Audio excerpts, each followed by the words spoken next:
नायब तहसीलदार फुलझिले साहेबांचा मॅटर किती महिने झाले होऊन गेले, त्याच्यावर कुठली काय तुम्ही नव्हते, सुट्टीवर होते, रजेवर होते. मी येऊन 2-3दा गेले. ते म्हणते की अजूनपर्यंत काहीच झालं नाही. तर काही नाही झालं म्हणजे तर किती दिवस, काहीतरी कालमर्यादा, काहीतरी टाइम पिरियड असेल ना सर त्याचा.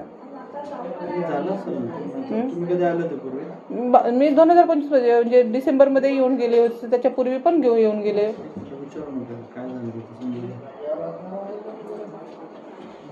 कारण मला असं सांगितलं की आपला हा जो रोहित सिंग चव्हाण जो आहे तलाठी, तत्कालीन तलाठी जो बल्लारशाचा, त्याला परत सस्पेंड करण्यात आलं आहे. परंतु माझी तक्रार काय आहे सर की आपला हा जो आहे फुलझिले नायब तहसीलदार यांनी 50,000 रुपये घेतले आणि ती रेकॉर्डिंग व्हायरल झालेली आहे. त्याच्यावर कारवाई काय? नाही प्रूव्ह. मग मला सांगा सर, मी काय जिल्हा अधिकारी कार्यालय आहे, जिल्हा अधिकारी कार्यालयाच्या जिल्हा अधिकारी साहेबांच्या हाताखाली म्हणजे त्यांच्या अधिकार क्षेत्रामध्ये सगळे डिपार्टमेंट येतात. पण पोलीस डिपार्टमेंट असो, CBI असो की लाचलुचपत विभाग असो, कुठलाही डिपार्टमेंट शेवटी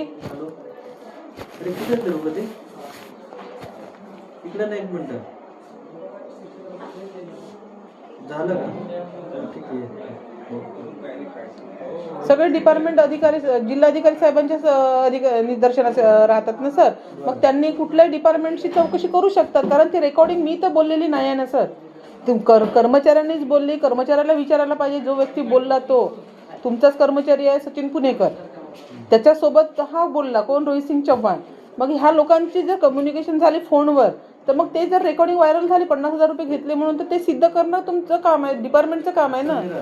कसं राहते सर? जर असं कुठलंही रेकॉर्डिंग जर आम्ही जर चेक करत असलो तर असं किती गोष्टी घडतात, करावंच लागेल ना सर. मग मी काय, मग त्याच्यामध्ये काय प्रूफ करू? मी कसं प्रूफ करणार? कोणाचाच रोल नाही त्याच्यामध्ये. असं कोणी पण काही व्हायरल केलं किंवा काय केलं तर त्याला काही टेक्निकली आधार नाही ना. काही कोणाची काही तक्रार आहे संबंधित विरुद्ध सरळ कोणत्या ज्या व्यक्तीने फोनवर बोलला त्याने तक्रार दिली की माझ्याशी असं बोलणं झालं, तर आपण तो कसं, तो त्याची विभागीय चौकशी सुरू होती कोणाची, रोहित सिंग चव्हाणची, आणि त्या विभागीय चौकशीमध्ये सादरकर्ता अधिकारी कोण होते? नायब तहसीलदार फुलझिले. सगळं माहिती आहे, तुम्ही रिपीट नका करू. पण तुम्ही जे म्हणता 2 लोकांचं संभाषण झालं ना, त्या दोघांपैकी कोणीतरी एकाने तक्रार केली पाहिजे ना आमच्याकडे. त्याच्यामध्ये मी नाव लिहिलेलंच आहे सर ऑलरेडी, सचिन पुणेकरचं. तर मग तुम्ही जर चौकशी करणार म्हणजे सचिन पुणेकरनी करायला पाहिजे तक्रार. मग कोणीतरी रेकॉर्डिंग केलंय हे तुम्ही सांगून उपयोग काय? ज्याने केलंय त्याने सांगितलं पाहिजे ना. असं कसं